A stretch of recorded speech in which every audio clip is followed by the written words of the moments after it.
نحمدہ نصلی علی رسولہ الکریم اما بعد اعوذ باللہ من الشیطان الرجیم بسم اللہ الرحمن الرحیم۔ ہم لوگ بات کر رہے ہیں نبی کریم صلی اللہ علیہ وسلم کے مخصوصات کے بارے میں، یعنی آپ صلی اللہ علیہ وسلم کا اسپیشل پروٹوکال جو روزمرہ کی زندگی میں بھی ہے اور شریعت میں بھی ان کے لیے شریعت الگ طرح سے امپلیمنٹ ہوتی ہے۔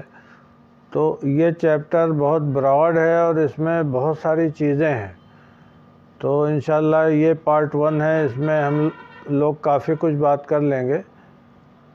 تو ابھی ہم لوگ شروع کرتے ہیں انشاءاللہ۔ سب سے پہلے اس بارے میں کہ نبی کریم صلی اللہ علیہ وسلم اگر کسی کو پکاریں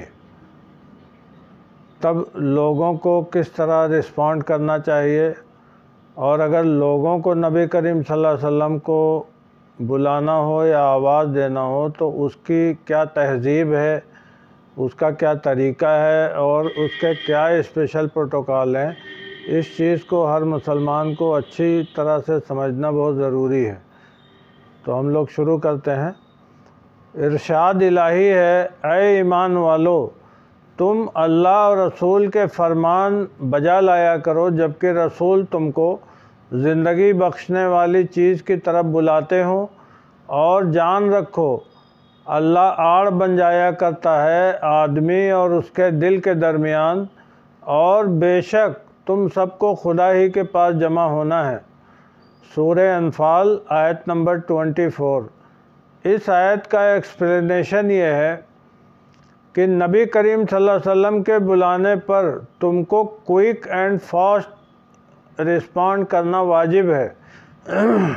اگر وہ خوش ہو کر دعا دے دیں تو تمہاری دنیا اور آخرت دونوں سنور جائیں، اور خدا نخواستہ اگر ناراض ہو جائیں تو تم تباہ و برباد ہو جاؤ گے، کیونکہ آپ صلی اللہ علیہ وسلم کے پاس حاضر ہونے میں تمہارے ایمان کا ہی فائدہ اور نہ جانے پر تمہارے ایمان کا ہی نقصان، اور ساتھ میں اللہ تعالیٰ کی ناراضگی بھی ہے۔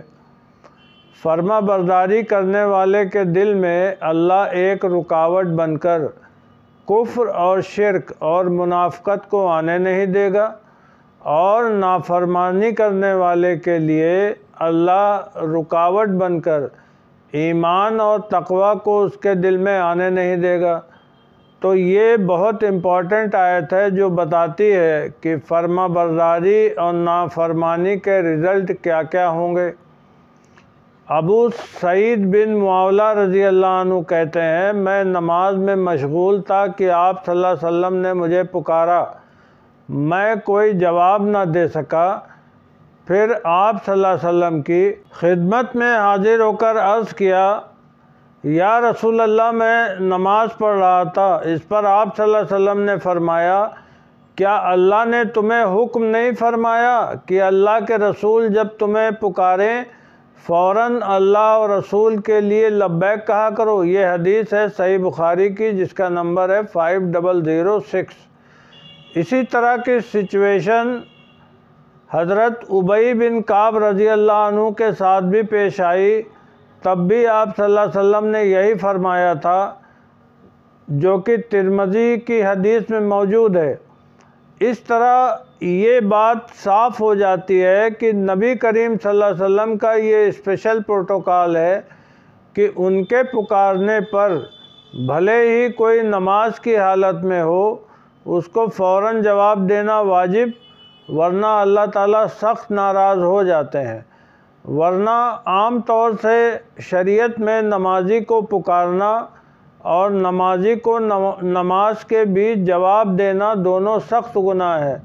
اسی طرح فرمان الہی ہے، مسلمانوں اپنے بیچ رسول کے بلانے کو آپس میں ایک دوسرے کا سا بلانا نہ سمجھ بیٹھو۔ اللہ ان لوگوں کو خوب جانتا ہے جو تم میں ایسے ہیں کہ ایک دوسرے کی آڑ لیتے ہوئے چپکے سے کھسک جاتے ہیں۔ رسول کے حکم کی خلاف ورزی کرنے والوں کو ڈرنا چاہیے کہ وہ کسی فتنے میں نہ پڑ جائیں یا ان پر دردناک عذاب نہ آ جائے۔ سورہ نور آیت نمبر 63۔ سورہ نور مدینہ میں نازل ہوئی۔ اس کا ایکسپلینیشن یہ ہے کہ اسلامی حکومت تب نئی نئی اسٹیبلش ہوئی تھی اور اسلام کے دشمن چاروں طرف تھے۔ ایسے میں حکومت چلانا اور انٹرنل لا اینڈ آرڈر بنائے رکھنا، ساتھ ہی اپنا سیلف ڈیفنس کا بھی انتظام رکھنا، ساتھ ہی سوشل جسٹس مینٹین کرنا، اور سب سے بڑھ کر جن صحابیوں کے کندھوں پر یہ ذمہ داریاں تھیں ان کی تعلیم و تربیت بھی کرنا، یہ سب نبی کریم صلی اللہ علیہ وسلم کی پریارٹیز تھیں، جن کی وجہ سے آپ صلی اللہ علیہ وسلم کو بار بار ان لوگوں کے ساتھ میٹنگز کرنی ہوتی تھیں۔ یہ ہے اصل بیک گراؤنڈ اس آیت کا، اور نبی کریم صلی اللہ علیہ وسلم کی خواہش تھی کہ کوئی بھی صحابی ان میٹنگز کو مس کر کے جانے انجانے میں اسلام کو کہیں نقصان نہ پہنچا دے۔ بے شک کھسک جانے والوں کو اللہ نے لتاڑ لگائی اور ڈرایا کہ آپ صلی اللہ علیہ وسلم کو کوآپریٹ نہ کرو گے یا ان کو پریشانی میں ڈالو گے تو کسی گمان میں نہ رہنا، سخت سزا پاؤ گے۔ یہ آیت دو طرح سے امپلیمنٹ ہوتی ہے۔ نمبر 1، رسول صلی اللہ علیہ وسلم کا بلانا عام لوگوں کے ایک دوسرے کے بلانے جیسا نہیں کہ آئے یا نہ آئے، ان کے بلانے پر فوراً حاضر نہ ہونا یا بے دلی سے آنا، ایسے لوگوں کے ایمان خطرے میں پڑ جائیں گے۔ نمبر 2، اس آیت کا یہ مطلب بھی ٹھیک ہے کہ کسی کو آپ صلی اللہ علیہ وسلم کو پکارنا یا بلانا ویسا نہیں ہے جیسے ایک دوسرے کو بلاتے ہیں، بلکہ وہ طریقہ ہی الگ ہے۔ نبی صلی اللہ علیہ وسلم کے سامنے اپنی آواز کو نیچے رکھ کر ادب کے ساتھ اپنی بات کہنی ہوگی۔ ایسا نہ کرنے والوں پر اسی طرح اللہ کی وارننگ امپلیمنٹ ہو جائے گی۔ اس کی مثال یہ ہے کہ مسجد نبوی میں ایک مرتبہ ابو بکر رضی اللہ عنہ اور عمر رضی اللہ عنہ میں کسی بات پر گرما گرمی ہو گئی آپ صلی اللہ علیہ وسلم کی موجودگی میں، پھر فوراً وحی نازل ہو گئی کہ تم دونوں دوبارہ ایسا نہ کرنا ورنہ سارے اعمال بیکار کر دیے جائیں گے۔ اسی طرح ایک بار آپ صلی اللہ علیہ وسلم کی آنکھ لگ گئی، فجر کا وقت ہو چکا تھا، کچھ صحابی جگانے کی نیت سے دروازے پر آ تو گئے مگر آواز دے کر پکارنے کی ہمت نہ پڑی، تو وہیں کھڑے ہو کر نبی کریم صلی اللہ علیہ وسلم پر درود و سلام پڑھتے رہے، جسے سن کر آپ صلی اللہ علیہ وسلم بیدار ہو گئے اور جا کر نماز پڑھا دی۔ آج بہت سے جاہل پیدا ہو گئے ہیں جو کہتے ہیں کہ وہ ہمارے تمہارے طرح کے انسان تھے۔ ان لوگوں کو نبی کریم صلی اللہ علیہ وسلم کے اسپیشل پروٹوکال کا کچھ پتہ نہیں، یہ بالکل جاہل لوگ ہیں۔ اب اس کے بعد اللہ اور فرشتوں کا نبی صلی اللہ علیہ وسلم پر درود و سلام بھیجنا، یہ بھی نبی کریم صلی اللہ علیہ وسلم کا اسپیشل پروٹوکال ہے۔ ارشاد الہی ہے، اللہ اور اس کے فرشتے نبی پر درود بھیجتے ہیں، اے لوگو جو ایمان لائے ہو تم بھی ان پر درود سلام بھیجو۔ سورہ احزاب آیت نمبر 56۔ اللہ سبحانہ و تعالیٰ کی طرف سے نبی پر درود بھیجنے کا مطلب یہ ہے کہ وہ آپ پر خاص طور سے مہربان ہے، آپ کی تعریف فرماتا ہے، آپ کے کام میں برکت دیتا ہے، آپ کا نام بلند کرتا ہے، آپ پر رحمتوں کی بارش کرتا ہے۔ فرشتوں کے درود بھیجنے کا مطلب یہ کہ وہ آپ سے بے انتہا محبت کرتے ہیں اور اللہ سے دعا کرتے ہیں کہ وہ آپ کو سب سے اونچے مرتبے پر پہنچائے، آپ کے دین اور شریعت کو ترقی بخشے اور اس مقام محمود پر پہنچائے جہاں تک اور کوئی نبی نہ پہنچے گا۔ اس آیت میں سب سے خاص اور اہم بات یہ ہے کہ نبی صلی اللہ علیہ وسلم پر اللہ سبحانہ و تعالیٰ خود درود و سلام بھیج رہے ہیں، تو اے لوگو یہ سمجھ لو کہ ویسی اسٹیٹس اور پروٹوکال کسی اور نبی کا نہیں، اور ان کا مرتبہ اللہ تعالیٰ نے کتنا اونچا رکھا ہے، اور ان باتوں کو سمجھ کر ان کی قدر کرو، کیونکہ اس کے بغیر تم اللہ سبحانہ تعالیٰ کو راضی و خوش نہ کر سکو گے۔ لوگ قرآن میں اللہ کے فرمان کو سمجھتے نہیں، اور نہایت بے ادبی و بدتمیزی ہے جو یہ کہہ دیتے ہیں کہ وہ ہمارے جیسے انسان ہیں۔ ایک مسلمان کو یہ بات زبان پر بھی نہ لانی چاہیے۔ اب اس کے بعد اسپیشل پروٹوکال ہے نبی کریم صلی اللہ علیہ وسلم کی بیویوں کے بارے میں۔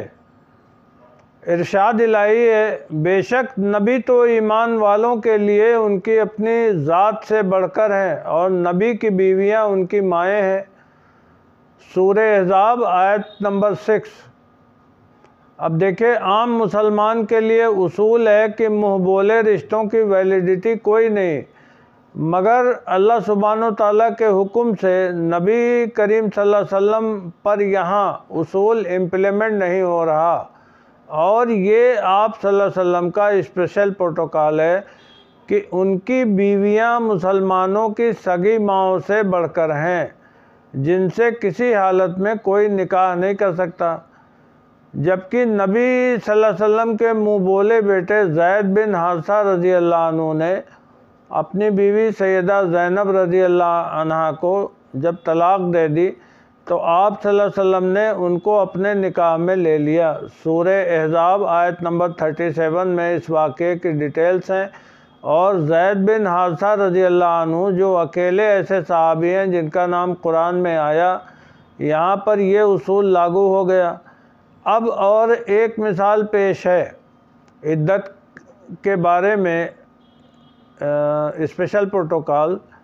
جنگ خیبر میں سیدہ صفیہ رضی اللہ عنہ جو یہودی تھیں اور ان کا شوہر جنگ میں مارا گیا تھا، انہوں نے بنا عدت کی مدت پوری کیے نبی کریم صلی اللہ علیہ وسلم کے حکم سے آپ صلی اللہ علیہ وسلم سے نکاح کیا، چونکہ اللہ کے حکم میں نبی صلی اللہ علیہ وسلم کا اسپیشل پروٹوکال یہاں امپلیمنٹ ہو گیا۔ ان باتوں سے یہ صاف ہو جاتا ہے کہ اکثر نبی پر شریعت اس طرح لاگو نہیں ہوتی جس طرح عام لوگوں پر لاگو ہوتی ہے۔ سبحان ربک رب العزت عما یصفون وسلام علی المرسلین والحمد للہ رب العالمین۔